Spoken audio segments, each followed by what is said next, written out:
കുരിശിന്റെ വഴി 13-ാം സ്ഥലം. മിശിഹായുടെ മൃതദേഹം മാതാവിന്റെ മടിയിൽ കിടത്തുന്നു. ക്രൂര പീഡനങ്ങൾ ഏറ്റുവാങ്ങി കുരിശിൽ കിടന്ന് ജീവൻ വെടിഞ്ഞ മിശിഹായുടെ ശരീരം കുരിശിൽ നിന്ന് താഴെ ഇറക്കുവാൻ യൂതന്മാർ കൂടിയാലോചന നടത്തി. കാരണം അന്നൊരു വെള്ളിയാഴ്ചയായിരുന്നു. പിറ്റേ ദിവസം യൂതന്മാർ ശാബത്ത് ആചരിക്കുന്നതിനാൽ ശരീരങ്ങൾ രാത്രി കുരിശിൽ കിടക്കാൻ പാടില്ലെന്ന് അവർ തീരുമാനിച്ചു.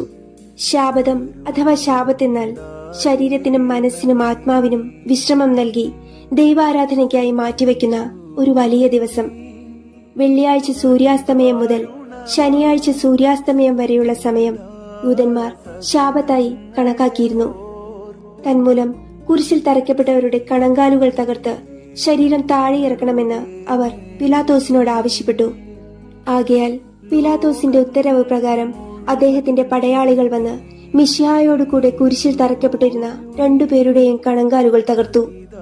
ഈശോ പണ്ടേ മരിച്ചു കഴിഞ്ഞിരുന്നു എന്നു കണ്ടതിനാൽ അവിടുത്തെ കണങ്കാലുകൾ തകർത്തില്ല. എങ്കിലും പടയാളികളിൽ ഒരാൾ വന്ന് കുന്തം കൊണ്ട് അവിടുത്തെ വിലാപ്പുറത്ത് കുത്തി. ഇത് അവിടുത്തെ മരണം ഉറപ്പിക്കാൻ വേണ്ടിയായിരുന്നു. ഉടനെ അവിടെ നിന്ന് രക്തവും വെള്ളവും ഒഴുകി. പിന്നീടവർ മിശിഹായുടെ ശരീരം കുരിശിൽ നിന്നിറക്കി മാതാവിന്റെ മടിയിൽ കിടത്തി. ആർക്കും വിവരിക്കാൻ കഴിയാത്ത അങ്ങേയറ്റം സങ്കടകരമായ നിമിഷം.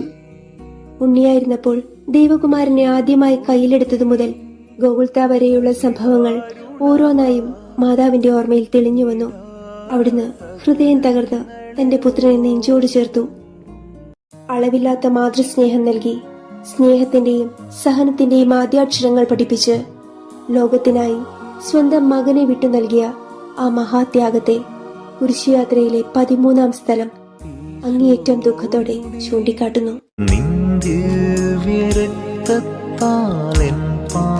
പാപമാലിന്യം കഴുകേണമേ